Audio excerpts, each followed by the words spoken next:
O futebol feminino começou no Brasil há mais de 100 anos, em 1921, mas só foi legalizado há cerca de 4 décadas. Antes disso, acredite, futebol era praticado de forma escondida pelas mulheres.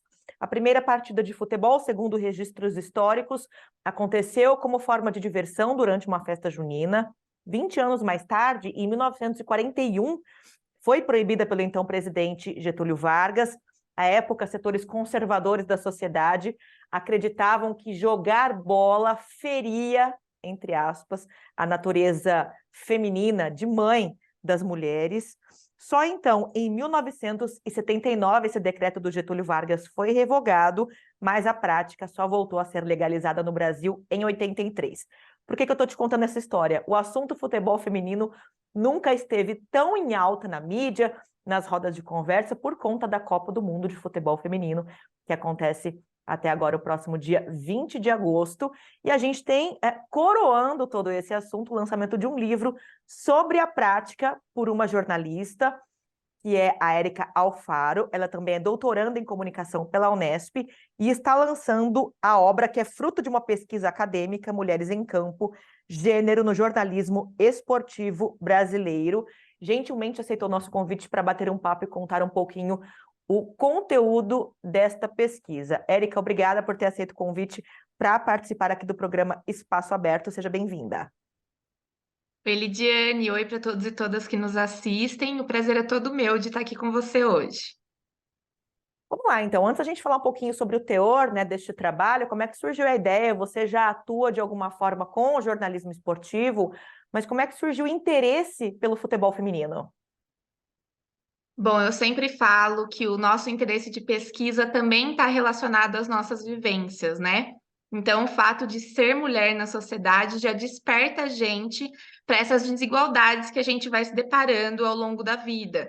Então, eu fui uma criança, uma adolescente que gostava muito de esporte, de praticar todo tipo de esporte.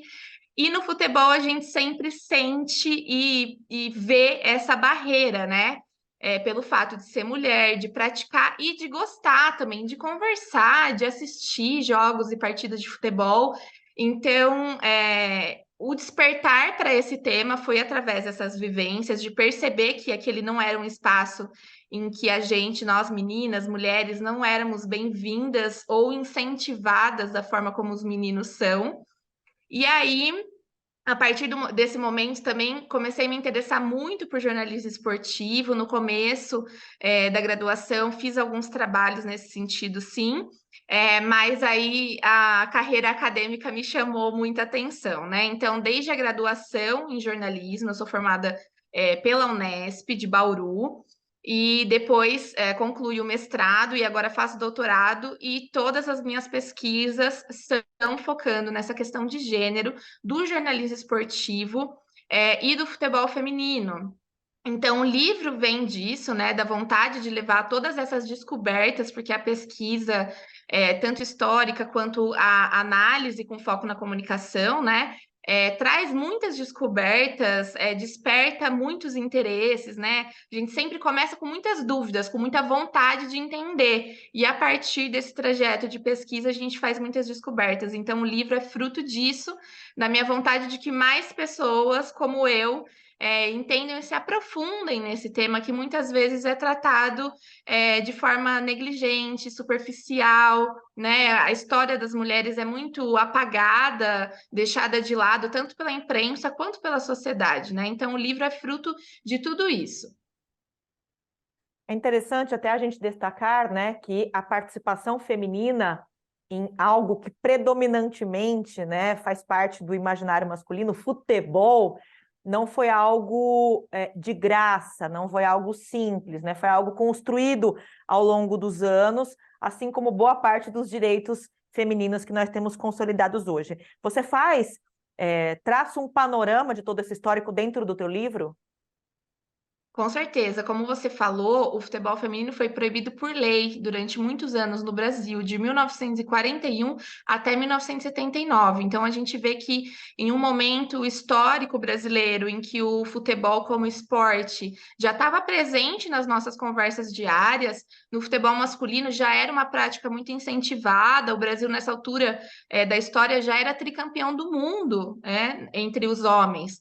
E o futebol feminino estava lutando pela sua existência. Então, quando a gente vê hoje tudo isso que mudou ao longo do tempo, isso foi fruto de muita luta mesmo, né? Mesmo durante esse período de proibição, existiam muitas mulheres que resistiam, que buscavam essa oportunidade de jogar, né? Mas é claro que a falta da chancela de instituições, da própria legislação, afetou muito o desenvolvimento do futebol feminino. A gente sabe que o esporte de alta performance competitivo, ele precisa de muita estrutura para acontecer, né? Preparação física, lugar adequado para treinar, para jogar, a relação com a torcida, porque o futebol também é um espetáculo, né? E a mídia faz muito parte disso, é um dos pilares do espetáculo esportivo, como é o futebol. Então, essa relação com a mídia também foi muito deixada de lado, e no decorrer do livro eu senti a necessidade de resgatar essa história, apesar de não ser. Eu não sou formada em história e o foco de tudo isso é a comunicação, é o jornalismo. Eu senti a necessidade de resgatar tudo isso para a gente entender. Tem caminhos muito particulares que o futebol feminino percorreu no Brasil, ali mais ou menos na década de 30 já foi atração circense, tinham espetáculos encenados ali em circos. Então, são caminhos muito particulares que são pouco conhecidos, pouco reconhecidos e legitimados, né? É uma trajetória de bastante luta, batalhas por visibilidade, por estruturação, por legitimação, pelo simples fato de praticar o esporte, né? Não necessariamente como competição, mas como lazer, como prática social mesmo. É interessante a gente destacar a participação feminina no futebol, e a gente pensa muito na participação enquanto atletas, mas a gente teve alguns avanços, tanto em termos de arbitragem, como locução, narração de jogo feminina para televisão, né, aqui no Brasil. Só para ilustrar com alguns dados, em 2022, no ano passado, a Copa do Mundo FIFA, o maior evento de esporte mundial, teve arbitragem feminina pela primeira vez em 92 anos. A primeira árbitra mulher profissional do mundo foi a brasileira Lea Campos, que estreou na década de 70. Quer dizer, já a participação feminina se destaca não apenas dentro de campo, enquanto jogadoras, mas também numa arbitragem, algumas mulheres que já são técnicas, e também nessa parte, como você comentou, né, jornalismo esportivo, também sempre muito dominado pelo universo masculino. Nesse momento, a gente agora conta com vozes femininas narrando as partidas. Com certeza, o futebol, ele não é um fenômeno só esportivo. Ele é histórico, ele é midiático, ele é cultural, ele é social. Então, as mulheres se relacionam com ele de diversas formas, né? Desde como torcedoras ali na infância, quando você elege o seu time, quando você passa a acompanhar, e aí muitas vezes você é descredibilizada, desencorajada mesmo, né? Quando você gosta e quer levar para frente de certa forma, porque quando a gente escolhe nossas carreiras, né? A gente tem muito daquilo que a gente gosta e tem aptidão, enfim. Então, como torcedoras, como árbitras, no livro eu trago até alguns dados oficiais da FIFA para a gente entender, em alguns países, como os Estados Unidos, a Argentina, vários países da América Latina, os dados de arbitragem, de atletas profissionais que jogam futebol regularizado. Como jornalistas também, né? Você falou da Lea Campos, por exemplo. Ela foi uma que era conduzida para a delegacia por conta dessa ela também, além de ser árbitra, ela também praticava o esporte, né? Então, os diversos espaços em que essas mulheres estão ocupando são essenciais para que a gente naturalize a relação entre mulheres e futebol. Então, as conquistas são muito importantes.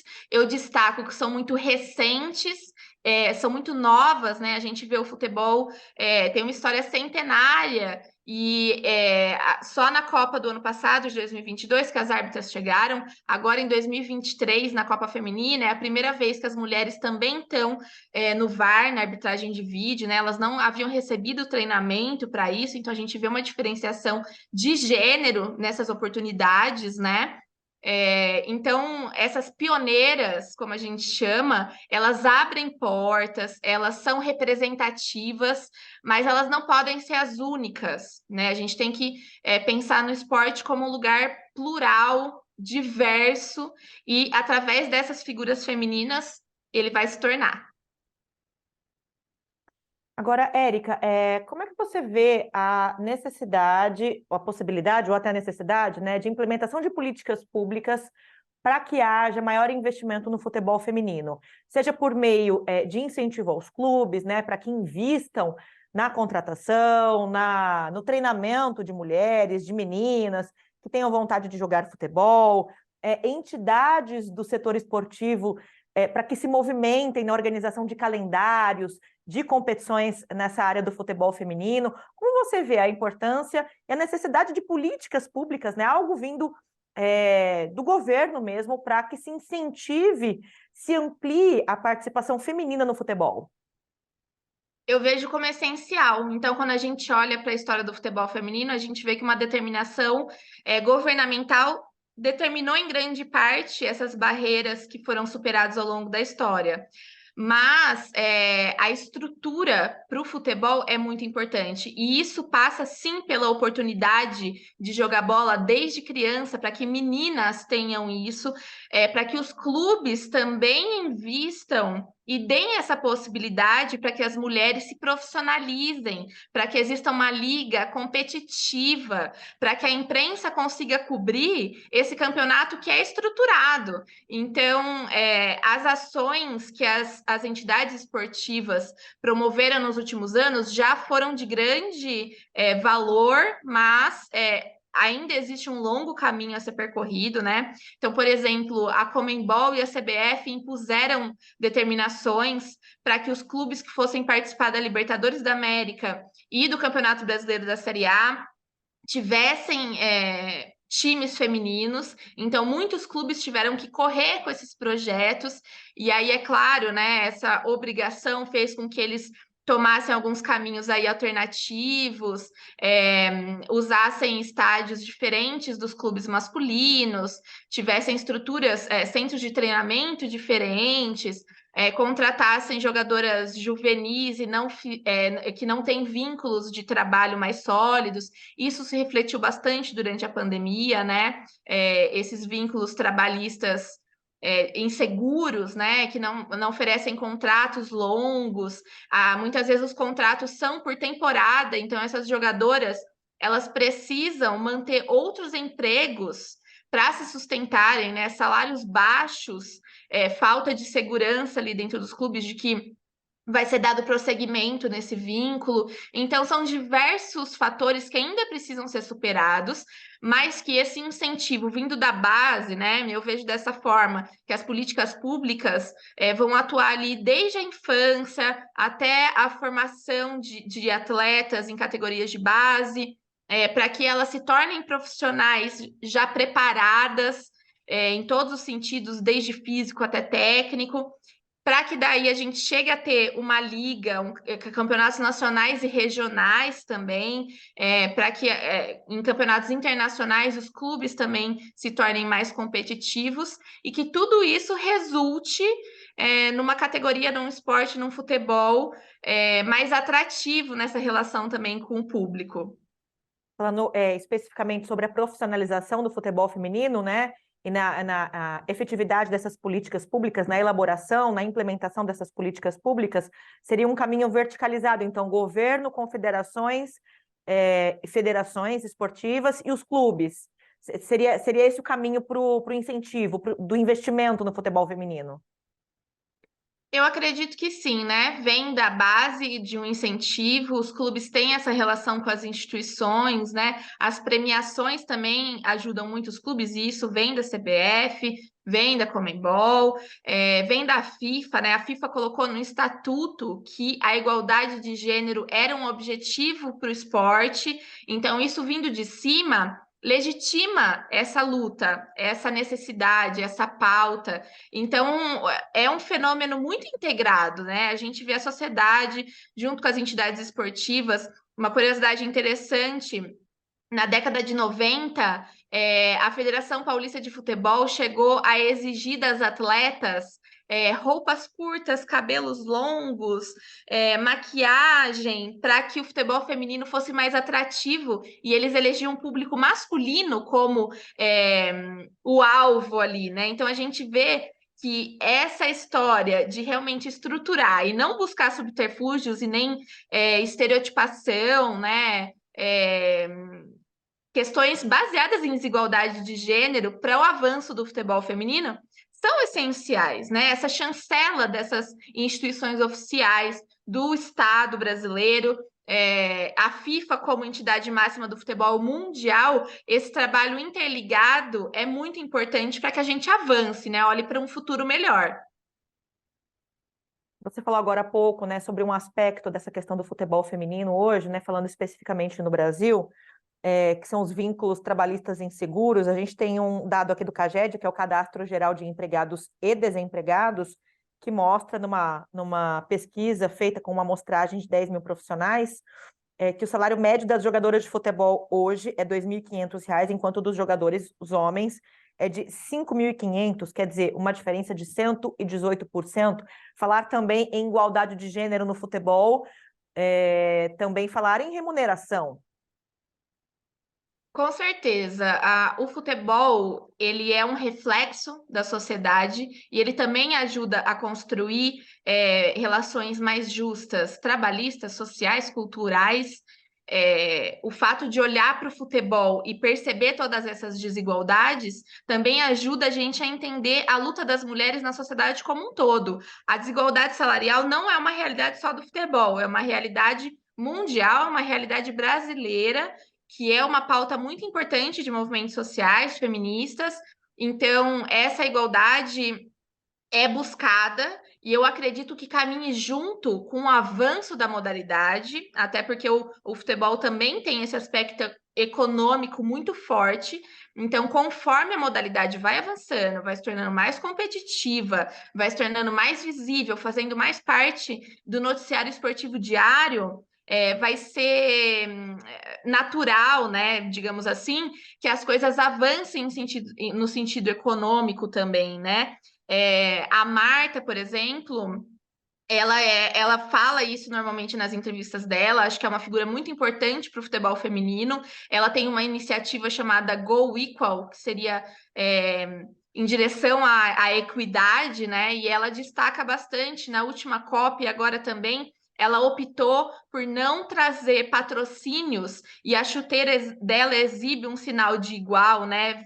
Rosa e azul, para representar essa luta das mulheres. Então, ela preferiu não trazer uma marca que ofereceu valores, marcas que ofereceram valores baixos para ela, que ela não considerou justos, para realmente falar abertamente e levar para a mídia, levar para essa competição que é tão importante, que é a Copa do Mundo, esse tema, porque quanto mais a gente trabalha isso, mais a gente conversa, mais a gente expõe esses dados, como esse que você falou, mais a gente vai saber da necessidade de reivindicar isso, né?